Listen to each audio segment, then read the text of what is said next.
अस्सलामुअलैकुम फ्रेंड्स, उम्मीद है आप खैरियत से होंगे। पिछली वीडियो को देखने के बाद एक सब्सक्राइबर ने पूछा था कि ऑटोकैड को इंस्टॉल और क्रैक कैसे करना है। मैं इस पे वीडियो इसलिए नहीं बना रहा क्योंकि मेरे पास इंस्टॉल है ऑलरेडी, और अगर मैं इसको अनइंस्टॉल करता हूँ, दोबारा इंस्टॉल करने की कोशिश करता हूँ तो ये मसला कर सकता है। इसको अगर क्रैक करते हैं तो ये किसी ना किसी तरह, अगर आपका नेट ऑन रह जाता है या आपका एंटीवायरस जो है वो एक्टिव है, तो वो इसको पकड़ लेगा और आपका ऑटोकैड सॉफ्टवेयर इंस्टॉल नहीं होने देगा। इस वजह से मैं ये रिस्क नहीं ले रहा कि इसको अनइंस्टॉल करूं और दोबारा इस पर वीडियो बनाऊं। तो मैं आपको लिंक शेयर करूंगा, आप वहां से इसको इंस्टॉल करें। तो इंशाल्लाह उम्मीद है कि फ़र्स्ट टाइम अगर आप अपने लैपटॉप पे इंस्टॉल करेंगे तो वो इंस्टॉल हो जाएगा और क्रैक भी हो जाएगा। लेकिन कोशिश करें कि जब आप इंस्टॉल करने लगें उससे पहले अपना इंटरनेट ऑफ़ कर लें और एंटीवायरस को भी डीएक्टिवेट कर लें, ताकि किसी तरह भी जो है ये उस क्रैक फाइल को डिटेक्ट ना कर ले और आपके इंस्टॉलेशन में प्रॉब्लम ना आए। तो आज का लेक्चर शुरू करते हैं। दूसरे लेक्चर में हम unit setup, line, polyline command और डायनेमिक इनपुट, ऑर्थो मोड वगैरह स्टडी करेंगे।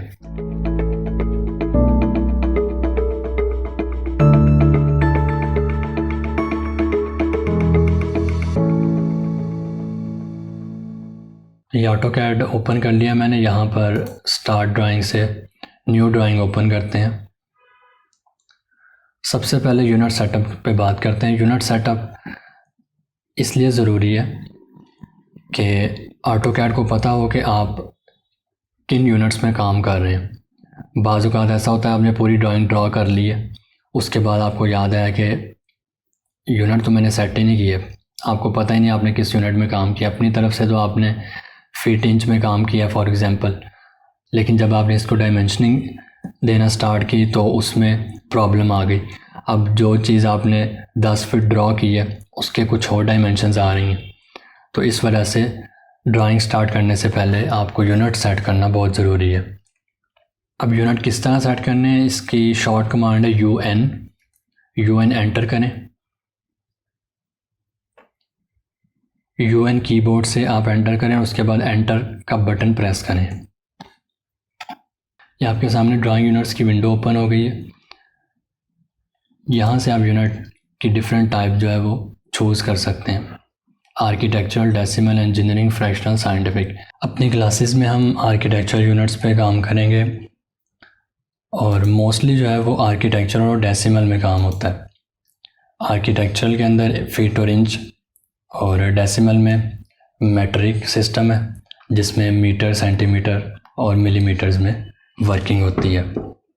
यूनिट टाइप सेट करने के बाद आपने इसकी प्रिसीजन देनी है। प्रिसीजन का मतलब ये है कि आपने कितनी एक्यूरेट अपनी ड्राइंग रखनी है। कम से कम यूनिट क्या होना चाहिए आपकी ड्राइंग का। फॉर एग्जांपल 10 फीट 2 इंच, और इससे आगे इंच की डिवीज़न जो है वो सूत्रों में होती है। तो आप सूत्र भी इसमें ऐड कर सकते हैं कि कितने सूत्र तक आपने अपनी ड्राइंग की डायमेंशंस देनी है। 1 इंच में 8 सूत्र होते हैं, तो 1/8 इंच मतलब 1 सूत्र। इससे नीचे इंसर्शन स्केल है।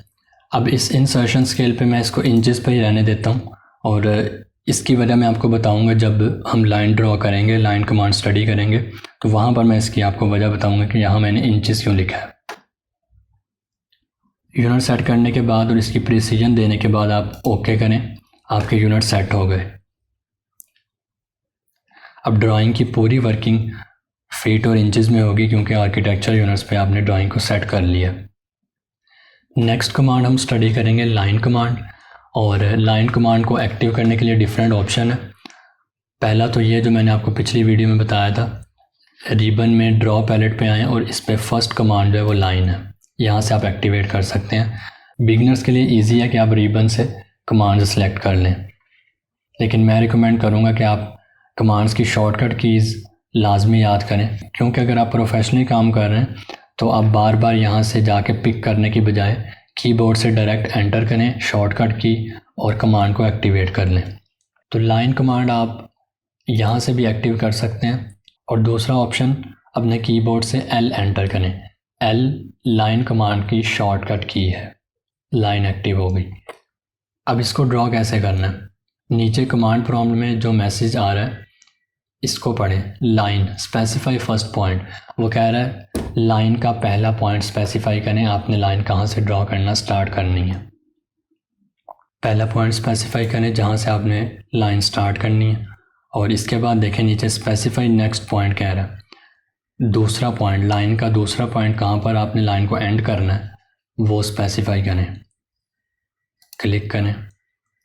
उसके बाद अगली लाइन स्टार्ट होगी। अब जब तक आप एस्केप नहीं करते या एक दफ़ा और एंटर क्लिक नहीं कर देते तब तक ये लाइन कमांड एक्टिव ही रहेगी और आप क्लिक करते जाएं, लाइन ड्रॉ होती जाएगी। एंटर प्रेस कर दिया तो लाइन कमांड डीएक्टिवेट हो गई, या एस्केप से भी आप कर सकते हैं। इसको डिलीट करना है, पूरे को सिलेक्ट करें, डिलीट प्रेस कर दें कीबोर्ड से। लाइन को रैंडमली ड्रॉ करना तो सीख लिया, यानी फर्स्ट पॉइंट पे क्लिक करें, उसके बाद सेकंड पॉइंट पे क्लिक करें तो आपकी लाइन ड्रॉ हो गई। लेकिन अगर आपने लाइन किसी ख़ास लेंथ की और एक ख़ास एंगल पे ड्रॉ करनी है तो उसको कैसे करेंगे। लाइन कमांड एंटर करें, फर्स्ट पॉइंट पे क्लिक करें जहाँ से आपने लाइन स्टार्ट करनी है, और अब आपने सेकंड टाइम क्लिक नहीं करना, इसको कीबोर्ड से प्रेस करें Shift+2 न्यूमेरिक बटन। अल्फ़ाबेट्स के ऊपर जो न्यूमेरिक बटन है उसके ऊपर ऐड का सिंबल है, वो ऐड प्रेस करना है आपने। Shift+2 न्यूमेरिक बटन के साथ वो ऐड एंटर होगा, तो आपने ऐड प्रेस कर लिया। इसके बाद अब आपने इसकी लेंथ देनी है, तो मैं चाहता हूँ 1 फुट की लाइन ड्रॉ हो और 30 के एंगल पे हो, तो 1 और साथ ही फीट का सिंबल देना है। अब यहाँ पर मैं आपको वो बात भी बताता चलूँ जो मैंने यूनिट्स विंडो में इंसर्शन के ऑप्शन में इंचेस सेलेक्ट किए थे। तो वहाँ इंचेस सेलेक्ट करने का ये मतलब था कि यहाँ पर मैं जो भी डायमेंशन लिखूँ उसका बगैर कोई सिंबल लगाए अगर एंटर कर दूँ तो वो उसको इंचेस कंसीडर करे। अब यहाँ पर अगर मैं 1 के साथ फुट का सिंबल नहीं देता तो ये इसको 1 इंच कंसीडर करेगा बाय डिफ़ॉल्ट। अगर मैं इसको 1 फुट ड्रॉ करना चाहता हूँ तो मुझे 1 फुट का सिंबल देना पड़ेगा, क्योंकि मेरा जो बाय डिफ़ॉल्ट इंसर्शन मेथड था वो इंचेस था, तो इसने इसको इंचेस कंसीडर करना है अगर मैंने कोई सिंबल ना दिया। तो मैं 1 फुट को 1 कोमा के साथ रिप्रेजेंट करूँगा। कोमा सिंबल है फुट का, और डबल कोमा जो है वो इंच का सिंबल होता है। लेकिन अगर इंच आपने एंटर करना है तो उसका सिंबल देने की ज़रूरत नहीं है, क्योंकि इंसर्शन में हम इंचेस सेलेक्ट करके आ चुके हैं। 1 फीट लिखने के बाद अब एंगल देने के लिए आपने प्रेस करना है Shift+कोमा बटन। कोमा के ऊपर जो सिंबल है वो है लेस देन का, या उसको एंगल सिंबल भी कह सकते हैं, लेस देन या ग्रेटर देन। तो आपने लेस देन का सिंबल, जिसको एंगल के सिंबल के तौर पे भी यूज़ करते हैं, वो प्रेस करना है, और अब एंगल आपने एंटर कर देना है 30 डिग्री। डिग्री बाय डिफ़ॉल्ट है, उसका सिंबल आपने कोई एंटर नहीं करना, जस्ट आपने 30 लिखना है और एंटर प्रेस कर दें। इसने लाइन ड्रॉ कर दी 1 फुट की 30 के एंगल पे। अब एंगल इसने कहाँ से मेजर किया है, फर्स्ट पॉइंट से एंगल को ये मेजर करता है। जो फर्स्ट पॉइंट आपने क्लिक किया था वहाँ से इसने 30 डिग्री मेजर किया। अब इसी तरह मैं इसी पॉइंट से किसी और एंगल पे 1 फुट की लाइन ड्रॉ करना चाहता हूँ, तो दोबारा Shift+2 numeric button, that is add symbol, 1 feet, Shift+कोमा एंड देन 135 एंटर। तो ये अब इस पॉइंट से 135 के एंगल पे ड्रॉ हुई है। एस्केप करता हूँ, इस पॉइंट से 135 के एंगल पे ये लाइन ड्रॉ हुई है, और इस पॉइंट से 30 के एंगल पे ये फर्स्ट लाइन ड्रॉ हुई है। तो इस तरह आप कोई भी लाइन एक स्पेसिफिक लेंथ की एक स्पेसिफिक एंगल पे ड्रॉ कर सकते हैं। दूसरी कमांड हम जो स्टडी करने जा रहे हैं वो है पॉलीलाइन। अब लाइन और पॉलीलाइन में फ़र्क देखते हैं। पहले पॉलीलाइन कमांड सीखते हैं। पॉलीलाइन कमांड ड्रॉ पैलेट से एक्टिव कर सकते हैं। लाइन के बाद पॉलीलाइन लिखा है, इसको क्लिक करें तो पॉलीलाइन एक्टिव हो जाएगी, और इसकी शॉर्टकट की एस्केप करें, वो डीएक्टिव हो गई कमांड। इसकी शॉर्टकट की से अगर इसको एक्टिव करना है आपने तो PL एंटर करें। PL पॉलीलाइन की शॉर्टकट की है, PL enter. P line active करने के बाद नीचे देखें मैसेज आ रहा है स्पेसिफाई स्टार्ट पॉइंट। अब लाइन का डेफिनेटली स्टार्ट और एंड पॉइंट होता है, तो आपने फिर इसका फर्स्ट पॉइंट बताना है।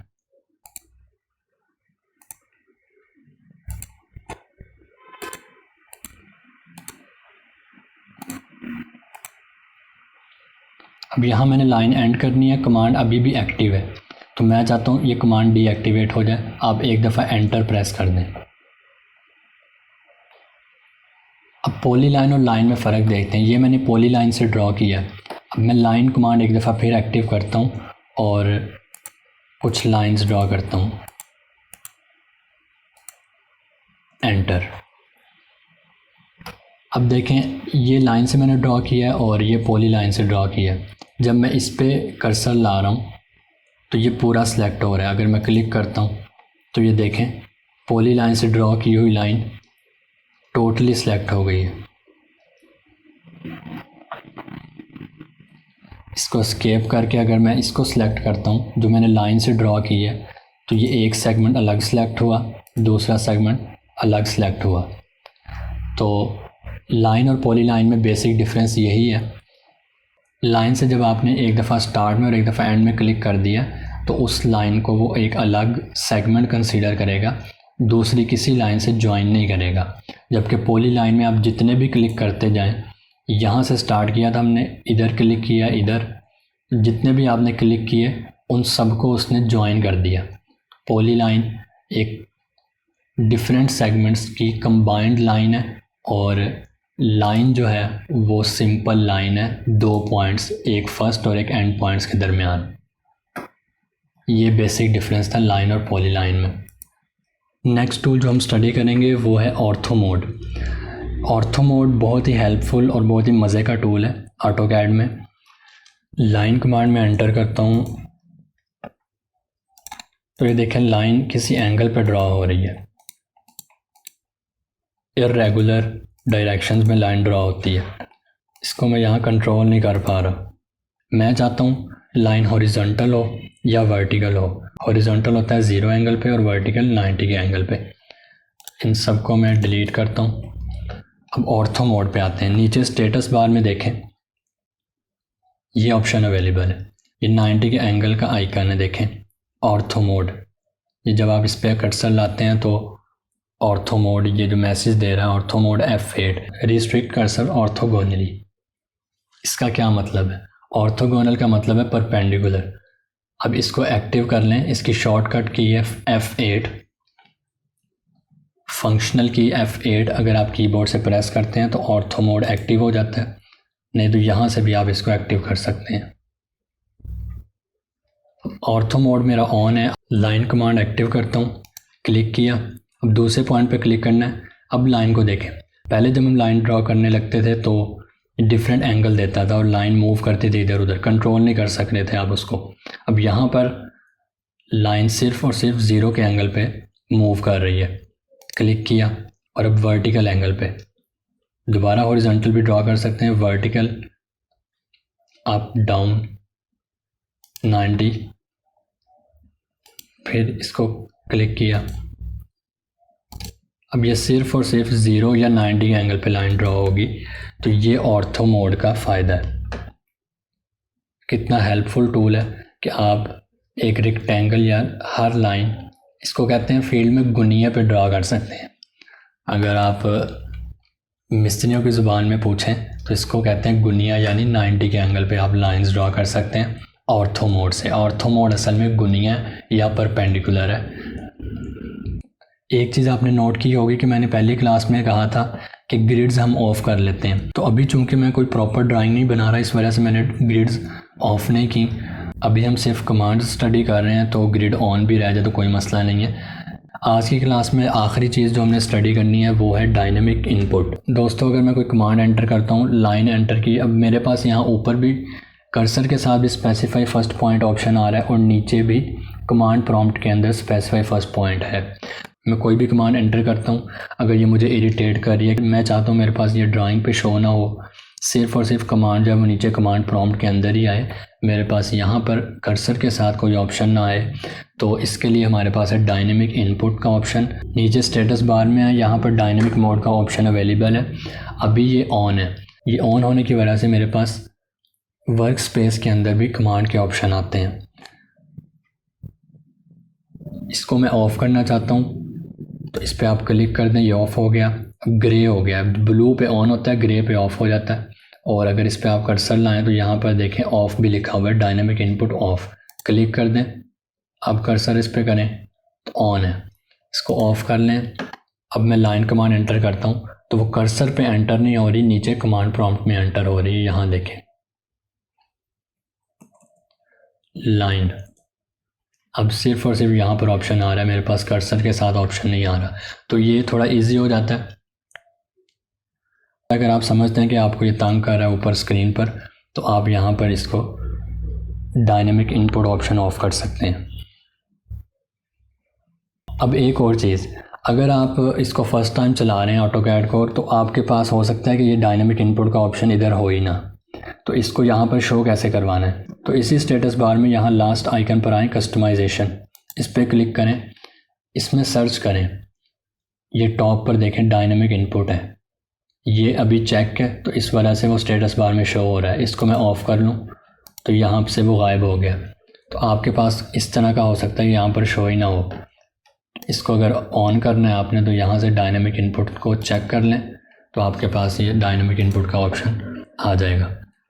तो दोस्तों आज के लिए इतना ही। उम्मीद है आपको आज की क्लास पसंद आई होगी। अगर पसंद आई है तो प्लीज़ लाइक करें और मेरे चैनल को सब्सक्राइब करें। Thank you.